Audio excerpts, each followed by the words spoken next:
Welcome back to the Trusted Podcast.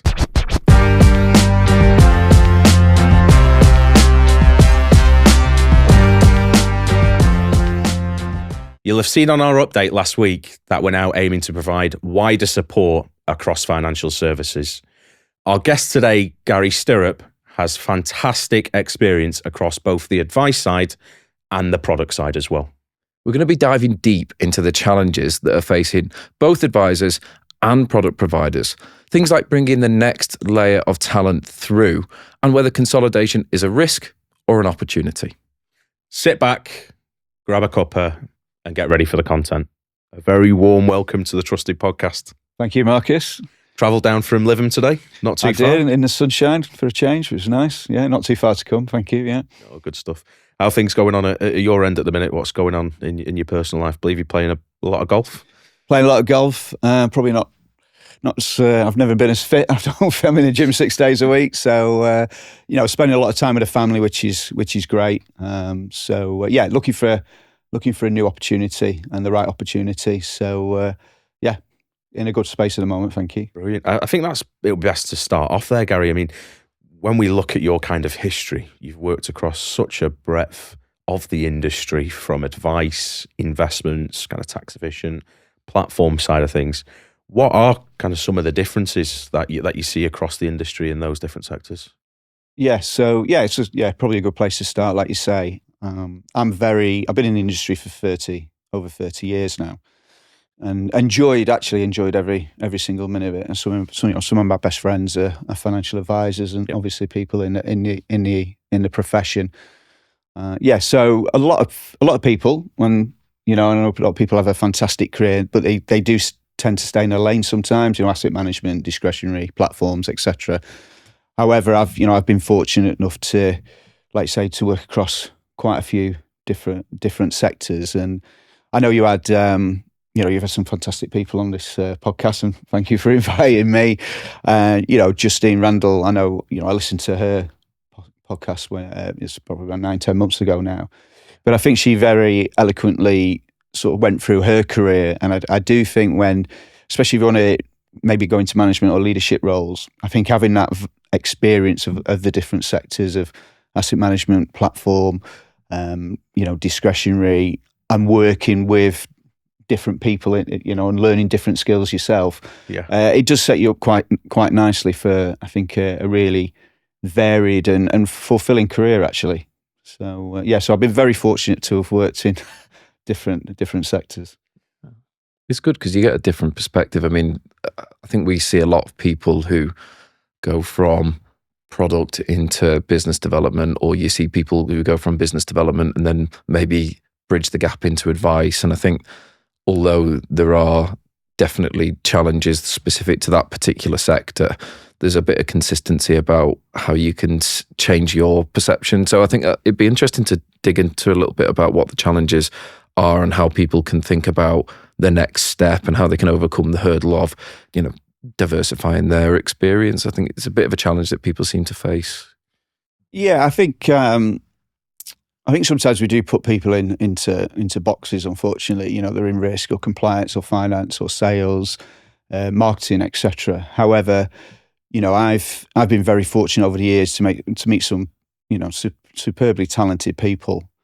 And one gentleman, I won't mention his name, but he will kill me a lot of people will know who this is. But I remember taking on. So when I was at Brooks Macdonald, we had business development managers, but I also set up a telephone account management team, assistant business development managers. Obviously, there's a clue in the name. So their career path would lead into becoming, a sort of regional development manager. And one gentleman, a young guy, he was a model at Next, and he worked for his dad's debt agency. And I remember interviewing him, and I think this is why, the reason I'm telling this sort of story is, I think it doesn't matter what background you're from. Yeah. I think if you've got the right attitude, the right skill set, and you want to learn, and this particular person, I interviewed him online, I brought him into the office, and we offered him the role as assistant business development manager. I put certain steps in place where they needed to at least do that job for over 2 years, and also get their qualifications to level 4.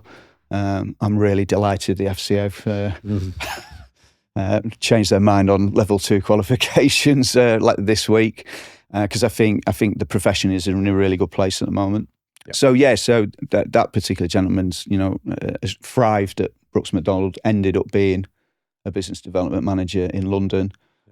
Recently left Brooks Macdonald and just started somewhere else. Again, a varied sort of career path. Yep. However, I do think it's a really good question, Will.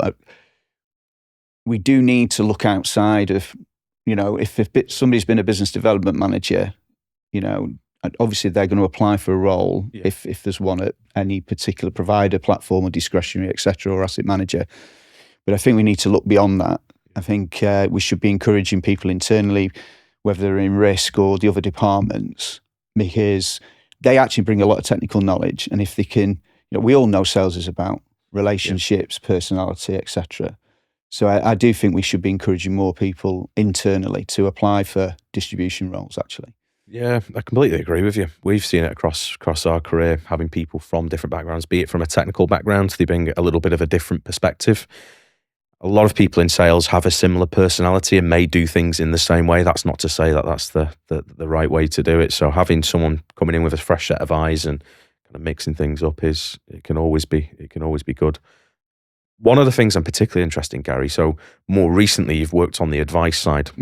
So on the product side of the fence, regardless if it's kind of platform, investments, tech, people will operate in a very similar way. What's the difference like on the advice side? Are things a little bit different there in relation to working for a stereotypical product provider?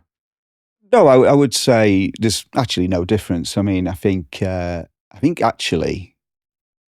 because we're all very passionate about the industry, we're always pushing to, really make it even more professional than it already is. There's 800 firms now that are chartered, etc. I think, like I say, I've been in the industry 30 years. Some of my best friends are financial advisors, and I think they're phenomenally good at what they do, and they don't get enough publicity. Personally, you go out, you meet new people, you go out for dinner, and you're with your friends, or I'm in the gym with people, and they say, "Oh, what do you do?" Working in financial services. Oh, why do you have a financial advisor?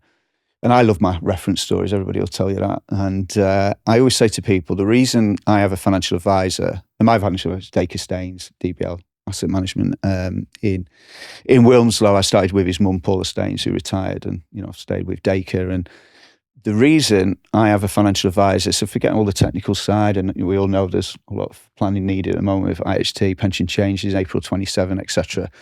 However, I know if anything happens to me, so this is what I tell a 16-year-old in the gym or somebody I've just met over dinner who's in the late 50s, it's irrelevant, I say, I know he'll get in his car from Wilmslow and drive to my house in Lytham and sit down with Lindsay and the kids, and they might not be that sad that I've gone.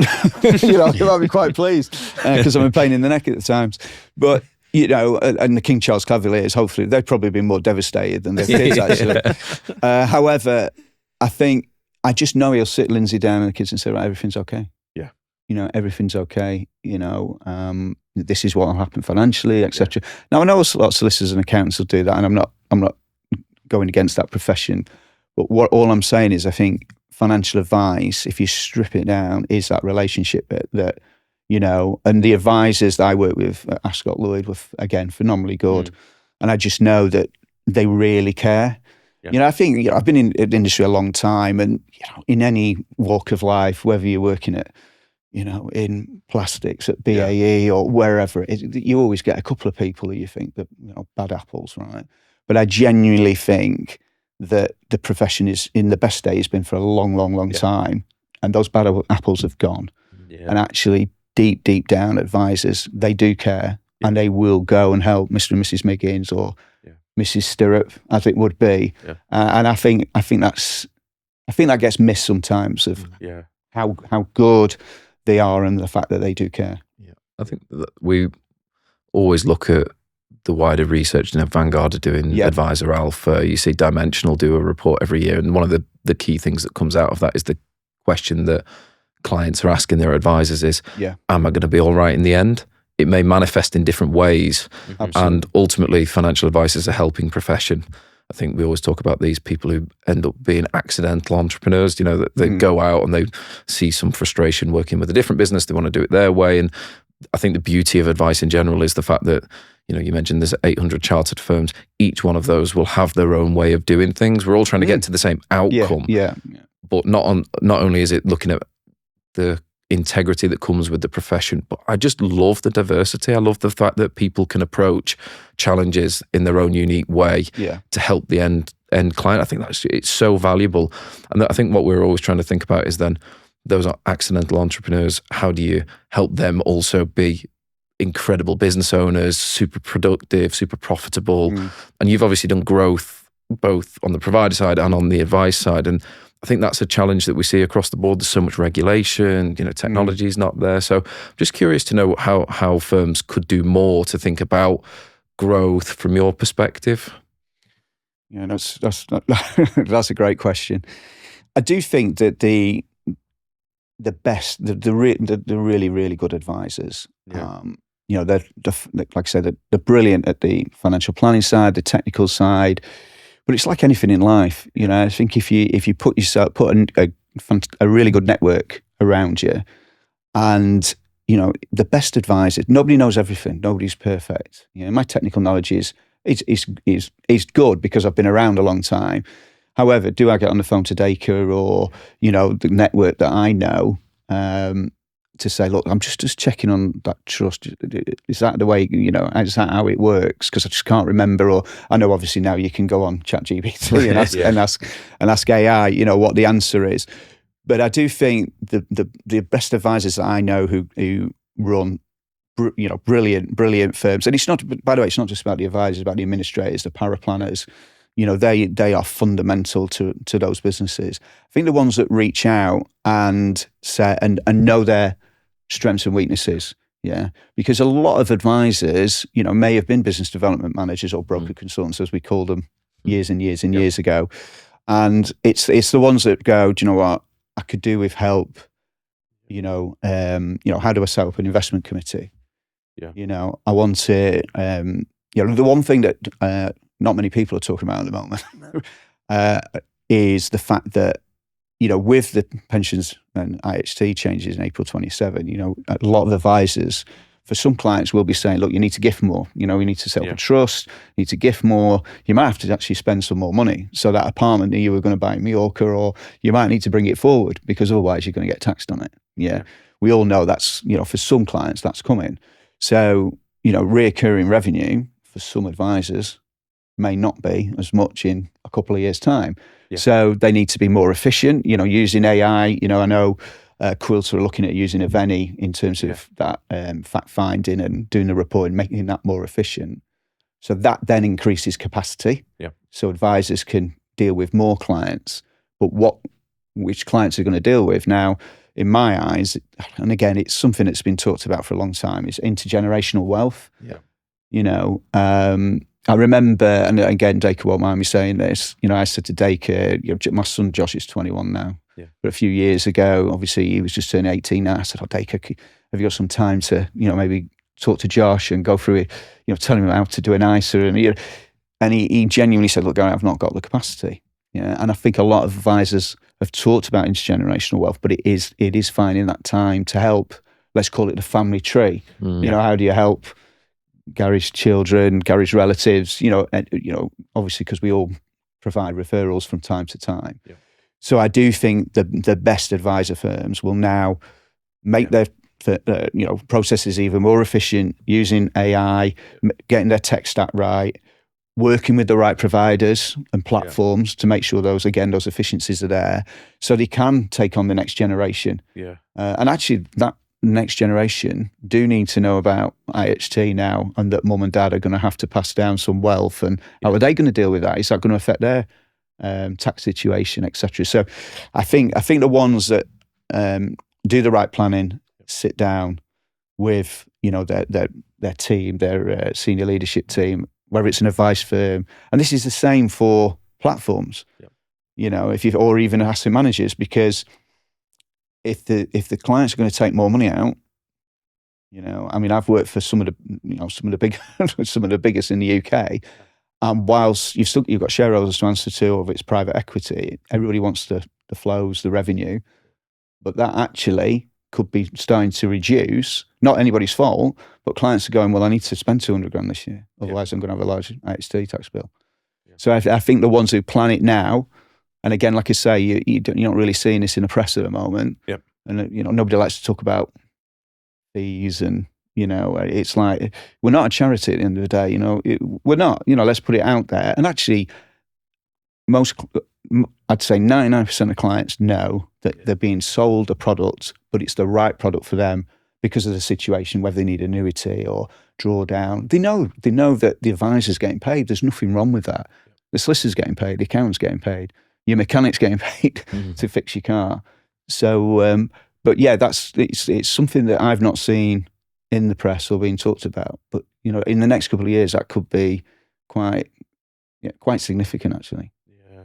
On the intergenerational point, Gary, and looking at advisors' businesses, we know it's an aging kind of demographic.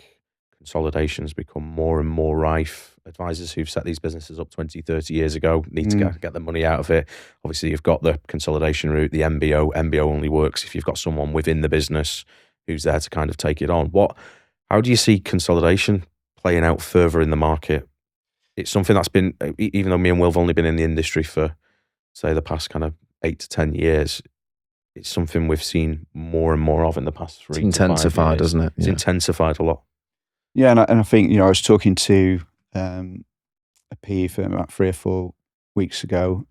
Some gentleman set me up a call with a PE firm in the US. They just wanted to understand the market and etc. And, so I think there's going to be even more players come in. I think, I know Citywide reported on it a couple of weeks ago. It's gone from 40 to 49 in 12 months. I think it's 7,706 advisors, a fifth of the advisor population are now part of a consolidator. There's nothing wrong with that. It doesn't mean the advice has changed or the advisors, he or she's changed overnight. I do think, if I answer the question twofold, so I think, St. James's Place said yesterday they've got 1,000 female financial planners now. Yep. So there is, there's over the last 4 or 5 years, the academies that there's a lot of advisor practices that have got academies. All right, they might only take 2 or 3 graduates on, or 2 or 3 people from different walks of life a year, and you might see it on LinkedIn. Yep. But you're not going to see like Quilter Do or St. James's Place or Ascot Lloyd and Progeny, and all the consolidators who have fantastic academies, and they're bringing through 11, 12, 30 people a year. And I think sometimes this goes under the radar. It's not all graduates. They can be internal staff, paraplans administrators who want to become financial planners. And also, I know when I was at Ascot Lloyd, we had a gentleman who had a couple of public houses during COVID, and obviously, the struggles and strains of that, and wanting to change his career. Now he's a financial advisor. We had a science teacher. So all I'm saying is I think it's fantastic that all the academies, not just Ascot Lloyd's, but around the UK, are bringing in people from diverse backgrounds. I think that's phenomenally good.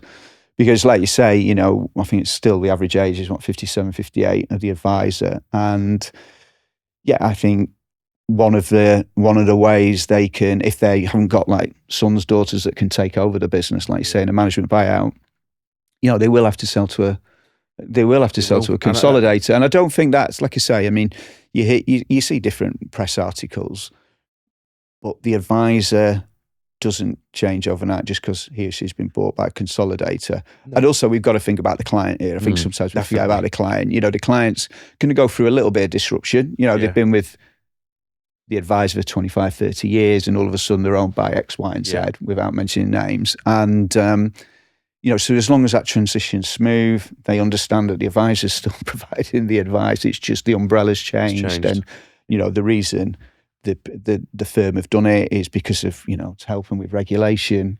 Yep. Going back to what I was talking before about, getting the right efficiencies and the right tech stack. I mean, to do that as a firm is very difficult. But if you've got that umbrella.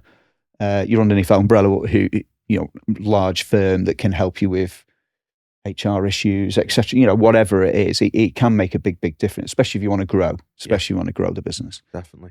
I think consolidators, as you mentioned there, we know it's an aging demographic of advisors. The only way we can really bring through a younger population is through a bigger firm. It's be very hard for your one-man band or two-man band to bring through several young advisors. But if you are operating a bigger outfit, then it is a good way to get younger people into the industry. The way I kind of think of it, it goes in ebbs and flows. It might be the period of the consolidator for a while. Once we've got the population at a lower age, people do have difference of thought. They may chain off and set up their own business as well. So it just kind of flows in and out of whatever's kind of... Absolutely. Like you say, 5 or 6 of them might get together and start their own firm.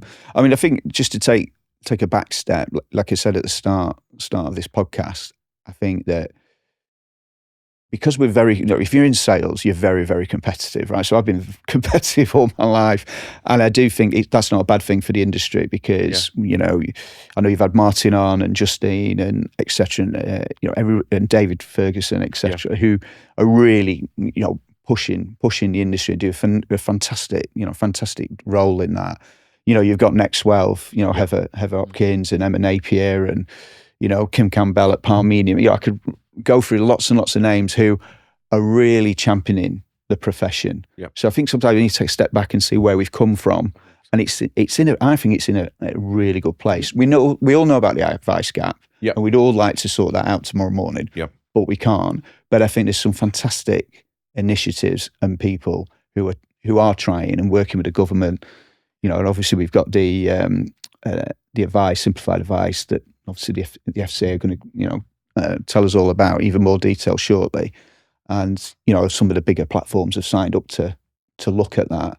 I still think though, and I think it's a fantastic initiative, by the way, but I still think if I said to you, Will, and you, Marcus, I'm giving you £1 million each, you're going to invest it, you'd probably want to talk to me face to face rather than, just go on to one of the platforms today and just invest £1 million. I'm not saying you don't know what you're doing, but I think, the majority of the population would like to see somebody face to face or have that trust and relationship, especially with what's going on geopolitically at the moment.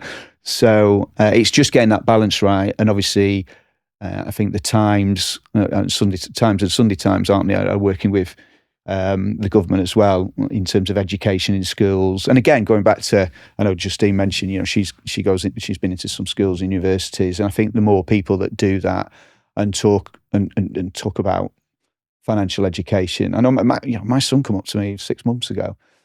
He's left school now. He's on an apprenticeship, but he said to me, "Gary, Dad, I wish at school they would have just." Even if it was just once, half an hour, 45 minutes a week, just about mortgages and ISAs, and obviously I've helped him, but I do feel they don't listen to the parents, do they? So it's quite difficult. But I think the quicker that happens, the better, and then you'll get more people coming into the profession.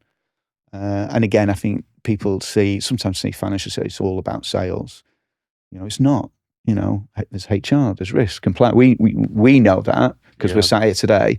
But financial services is not just about distribution and sales. Yeah. You mentioned that about your daughter, didn't you? Because you said she was looking at financial services and she had an impression of what it was, and you had to kind of explain, like, you're not just going into... Yeah, we were thinking of getting, again, just mentioning, obviously I've got quite a decent network, and a few people I spoke to over the last few months have said, we could probably help Jasmine get a bit of work, maybe a few days in the summer working at a platform or provider or whatever. And she just thought, she went, "Dad, I don't want to do what you do. I don't want to do sales." Yeah. And so, well, you can get into marketing, HR, and, it's just explaining that the industry is not just about, promoting investments and products. It's actually the teams that sit behind that. I mean, marketing, the different functions departments I've worked with over the years, I wouldn't be where I am now because they're the ones who do the pitches, the pitch decks, and at the end of the day, it's bringing the right people in at the right time. I've won some fantastic deals over the years, which I'm very proud of.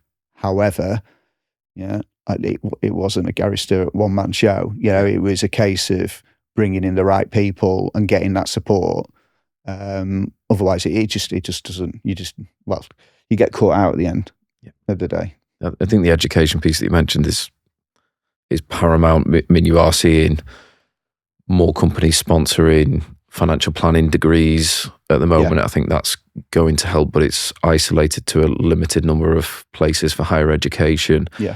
Annabelle Mason-Thompson, who came on, who was with Royal London for a long time, has started an Instagram page for financial education, chartered financial planner, and has grown to 50,000 followers within a couple of months, because you can see that the demand is there, and there's so much bullshit online, in terms of the financial influencers who can give you some education, but it might not necessarily be well-founded in evidence, potentially, is maybe the argument. And I think that I was at a school that was quite competitive for education, and a big part of thinking about what those lads wanted to go on and do, if you'd have said, who wants to be an investment banker, half the room would put their hands up. If you said, who wants to be a doctor, the other half would put their hand up. And the Investec guy came in and he did a presentation on compound growth.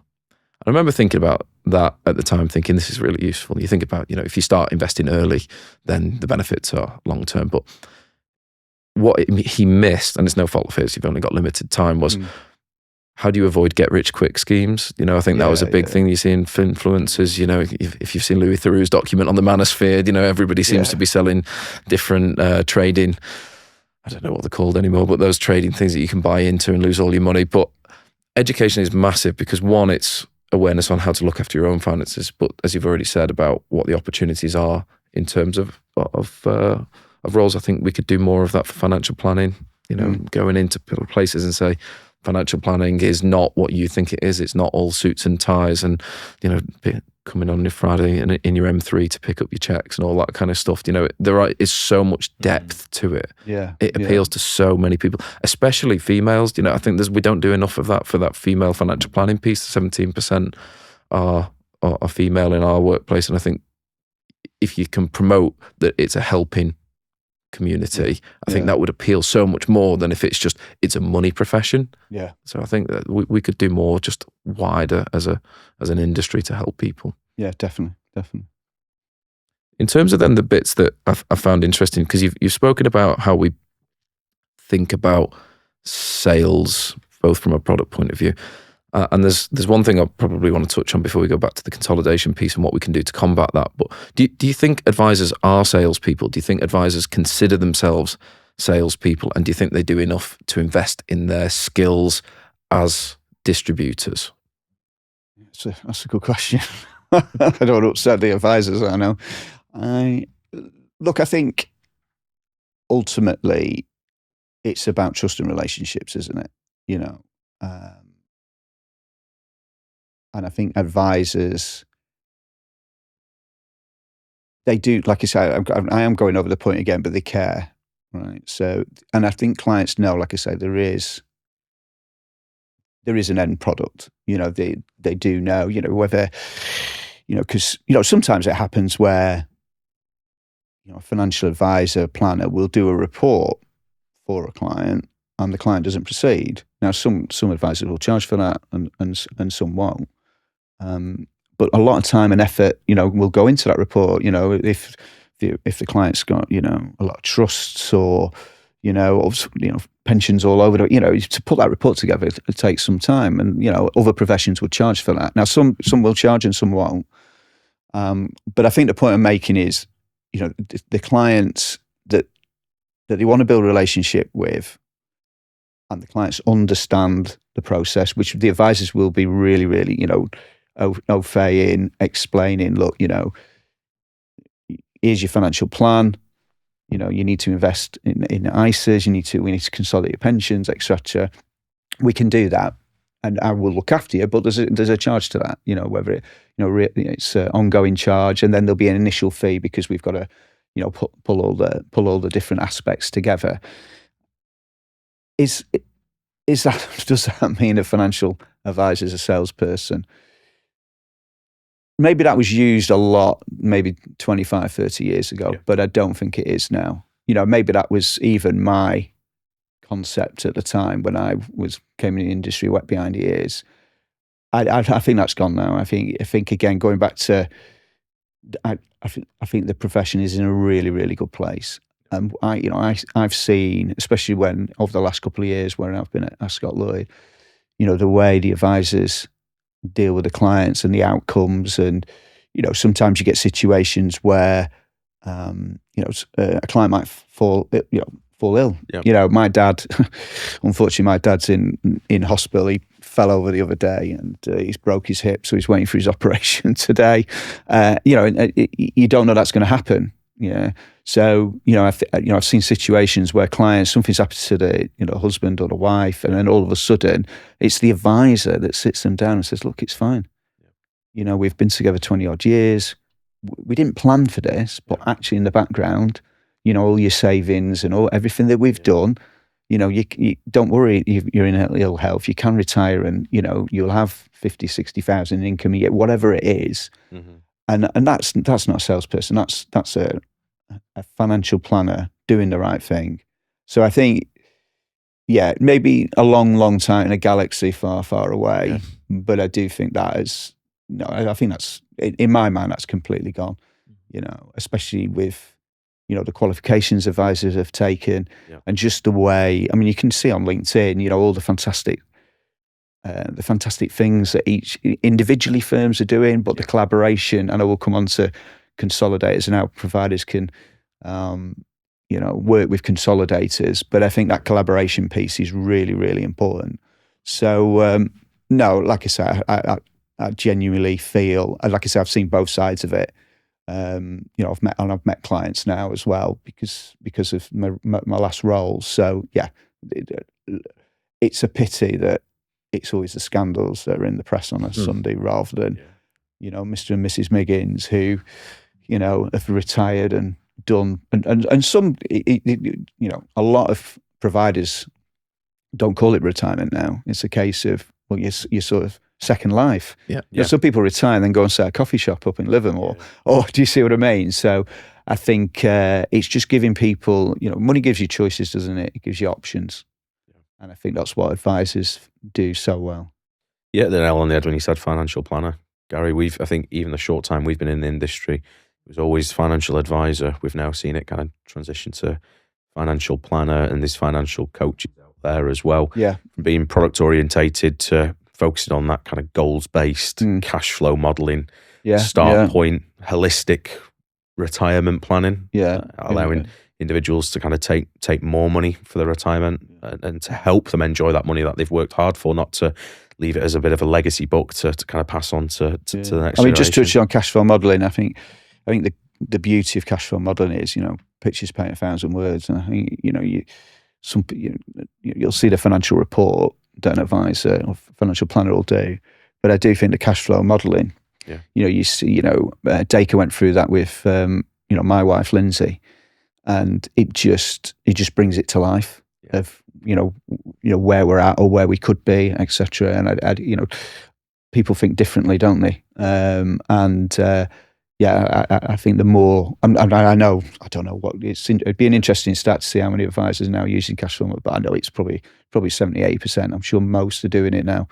But I think somebody who's not financially astute or just doesn't deal with finance on a day-to-day basis, I think it just, anything, photos, graphics just make it a little bit easier to understand, doesn't it? More relatable. That's storytelling, isn't it? That's it's just storytelling. Thing.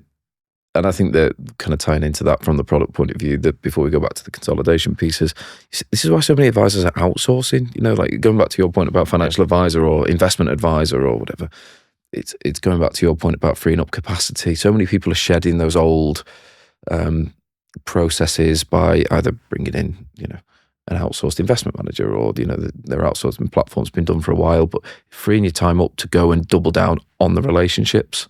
I think that's absolutely key. So I'm glad that you've kind of said that. And I think whilst we touch on the product point of view, consolidation is a risk to providers at the moment. Sometimes it turns into opportunity. Where do you see providers winning in those circumstances? What can they do to position themselves best to benefit from consolidation rather than to be hammered by it?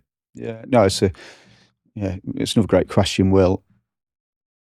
I think the best way of answering that is, if you look at the typical distribution models, so you'd have a regional director and, you'd have your 7-8 business development managers in all the key regions in the UK. Sometimes you might have a north regional director and a south, and so they would have BDMs, business development managers, underneath them, working with the advisors in those particular postcode areas.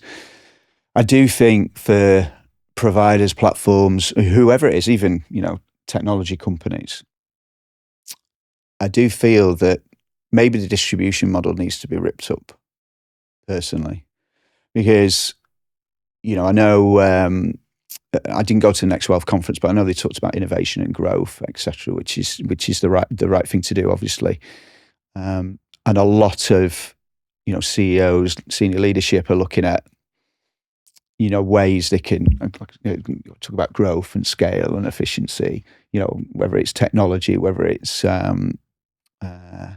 processes, operations, etc. They're looking at that, and they might literally even start with a blank sheet of paper there and go, all right, we've got all these legacy systems, but how do we get it to, like a vertically integrated business, which, a lot of firms want to go down that route. But nobody's talking about the distribution model, because, you've got certain companies that have just sprung up over the last sort of 12, 20, 24 months. Let's call them a network where, I won't mention the name, but they're taking 40, 50 advisors on every month. It's getting very big.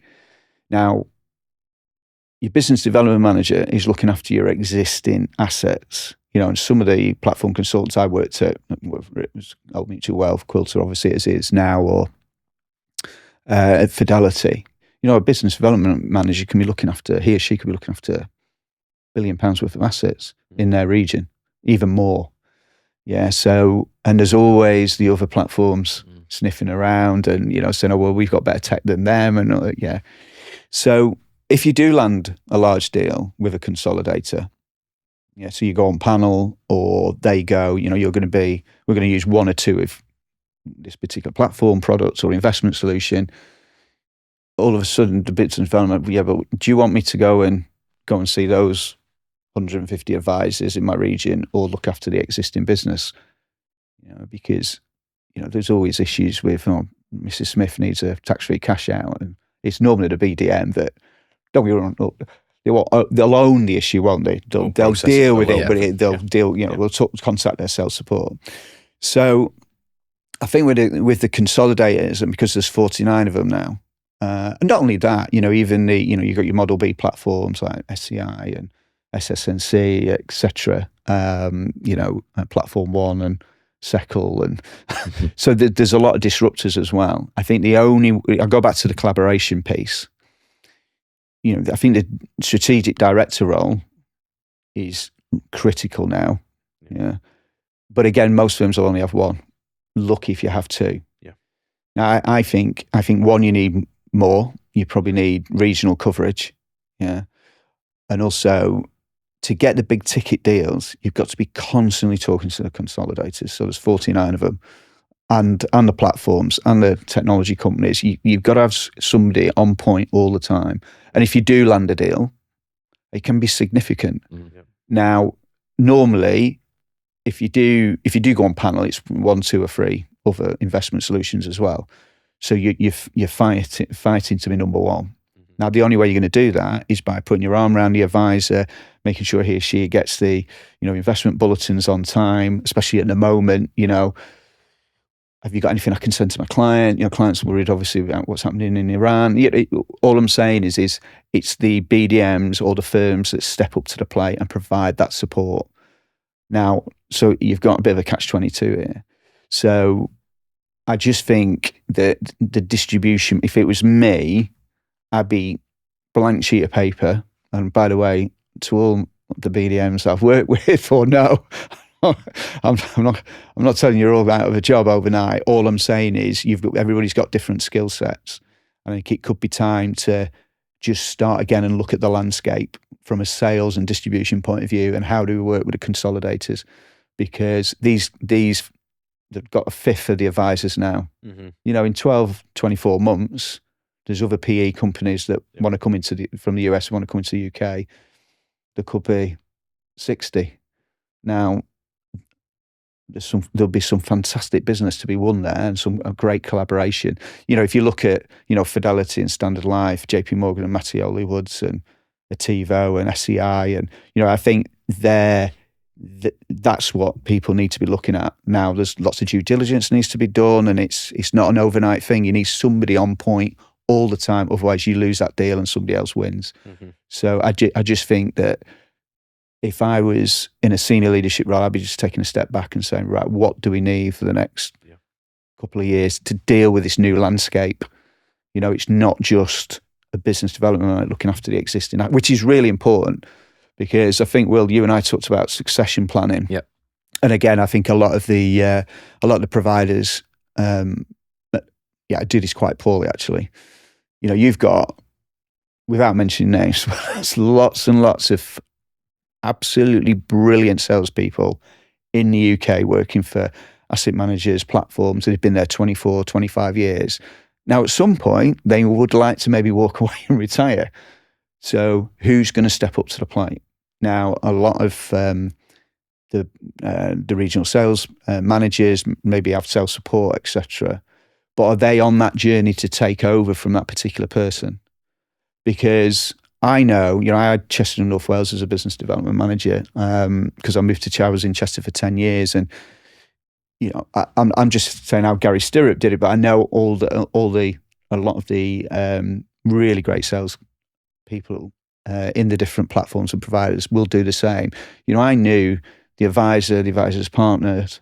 I knew all the administrators, the power planners. I knew the husbands, the wives, the children. I knew when the birthdays were. And you build that relationship up. But when you step away and there's nobody to go into your shoes, now the assets will probably stay with the platform that you're working for, but that's the existing assets. How about new money? All of a sudden, another business development manager comes in from Parmenion or, Aviva or some, a platform they've not used before. And the business development is very, very good technically. And then the advisor firm might say, we'll leave our existing assets with Gary's walked away. We liked Gary and we liked the platform. Mm-hmm. But actually, when we look back, because this is what happens actually the last couple of years, service may have dropped off a little bit. You've not been that happy. And then all of a sudden the new entity's in and they're getting the new business. So I do think that succession planning needs to be looked at. I know there's a cost to it. But we've been talking about career development, and I've worked with the Investment 2020 group and 10,000 Black interns, and it's critical that these larger providers think about this because these particular salespeople are at the top of their game. They are going to leave the business at some point, and if I was still in that, still selling at that. In that environment, I'd be going, right, there's an opportunity because Mark Smith's left, he's an absolute legend, or Suzanne Smith's left, absolute legends in the region. I've got an opportunity now. So I think, succession planning, and also just literally maybe starting with a blank sheet of paper on distribution and going, right, well, what does the landscape look like over the next couple of years? And I know everybody's really, really busy. There's a lot of change, regulation. We know we're always up against it. But I do think because of the consolidators are taking up so much space that, somebody needs to sort of redefine distribution in the UK. And I think the ones who do that and really invest in it will benefit. It's really Hopefully interesting. That answers your question. Yeah, absolutely. And it touches on a point that I hadn't thought about until we started speaking in the early stages. You think about the advisor model, and I know that SJP in the past used to do this, where the advisors were always encouraged to think about their top business writers from a client point of view, and that it's always the 80-20 rule, isn't it? 20% of your clients typically produce 80% of your fees. And the ones who aren't necessarily producing, maybe bring in a servicing advisor to give you that transition. Yeah. No one ever talks about de-risking in distribution, because I think what we have seen is over the last 10 years especially, and maybe even longer, companies aren't now having 20, 30 salespeople in the field. They're moving towards having 6, 7, 8 regions, and they may have multiple billions in their patch across 100, 200 advice firms, and therefore that depth of engagement with the advisor firms is limited because of capacity. And so I think you touch on a really interesting thread about how do we get the most out of the salespeople so that they can deliver the best service for the advisors. Well, there's a twofold thing there. If you can start to bring in someone earlier and give them, one, a chance to cut their teeth and to upskill themselves, but then also position yourself for a better long-term handover. I just think that's so insightful. It's something that we don't touch on enough. You're absolutely right. And one of the biggest issues, and I will put it out there, one of the biggest issues is remuneration. So I've seen this a lot. It's nobody's fault. Is, the platform consultant, the business development manager, he or she will be paid on, retaining those assets, bringing in new assets. Okay. So they'll have a panel of, let's say it's 100 firms. It's always too many, but let's say it's 100. They don't want to lose those firms because every year, the powers to be will go, Gary, you've had a great year, but we need another 25%. And you scratch your head for a few days and go, right, okay, well, here we go again. So, which is fine. That's sales, and I've never had an issue with that. But what firms I think should look at, as you say, Will, what they should look at is go, right, so that consultant's getting a 20% rise in target. However, there's a risk here that he or she could leave at some point, or actually, is he or she really servicing those firms properly? 100 firms in a region, it's difficult. You're driving 30,000 miles a year. It's not easy. I remember taking my sales support. I started at Celestia from day one with Brett Williams and Bill Vasiliev, etc. I was the first business development manager with Leslie Davison, who's now at Fidelity. We started on the same day. And, we started with, zero, literally zero assets. Yeah. So I've in a way, I've seen this where, you can't look after, you can only look after so many firms in a reasonable way. So what you need to do is say to that consultant, right, you've got a 20% increase in target. We're going to take 20 firms off you, the bottom 20. So we're going to give them to Julie. Because Julie's, she's your sales support now, but she wants to move into a business development manager role. So Julie's going after those 20. You do a proper handover with her, and we all use Zoom, Teams nowadays anyway. So advisors are really busy, right? So actually, they might say, "Oh, actually, we've dealt with Julie for a while now. She's going to look after us. That's fine. She'll come out now and again." And you say to the platform, right, you've only got 80 firms now, but they'll go, oh yeah, but I've got a 20% increase in target. I'm not going to earn what I earned last year. And that's where that's where strong leadership comes in. And so, look, you've got 80. However, any new firms that come on board, we might get a deal with a consolidator, you'll get the opportunity there. It is what it is, and I think that's where, you've got to, that's where the sort of mentoring comes in and the coaching around, look, you're fantastic at what you do. You'll easily write that extra 20%. Actually, you'll get more time with your top firms because we're taking that bottom 20. That bottom 20 take 2 or 3 hours of your week up because, again, going back to Mrs. Smith needs a tax-free cash, you won't have to deal with that now. So I think that model, and it's got to be consistent. So that's for every platform consultant or discretionary business development in the firm. And it just happens automatically. There's no conversation over it. If everybody knew that happened every year, and also they should feel proud that they're bringing on the next business development manager. Whether it's in that region or they might move to another region. However, if they do move on in 4 or 5, and I would argue that every 5-6 years you probably do need to, I wouldn't say turn over the sales team, but you should always try and keep it fresh. You were talking about making sure there's good diverse team, etc., and bringing in new skills, especially with whatever's happening in the market at the time. You can only do that if you're turning over it every 5 or 6 years. So that's what I would do, and you just literally go, that's the model. And if the worst case scenario, the consultant writes their extra 20% or does 15%. But one of their biggest firms goes to a consolidator and they lose the assets, whatever it is, there's always discretionary bonus, and you wouldn't want that person to leave. It's not their fault. So you may go, do you know what, you're going to be fine. But ultimately, you've got to put that model in place, because otherwise you don't get the succession planning. Yeah. And again, it comes down to, the senior leadership putting their hands in a pocket. But I just think from a career perspective, and also that, like you say, de-risking that side of it, it's the only way to do it. I'm sure other people come up with other models, but I just think 99% of the time, it's because the consultant will go, oh no, I can't lose them because I've got my target. And you just got to be really strong from a leadership point of view. Brilliant. Gary, thank you so much for coming on the podcast. It's been great to have someone from the advice and provider side of things. So yeah, really appreciate you coming down and sharing your wisdom with us today. Thank you both. Thanks, Gary. Really enjoyed it. Thanks very much.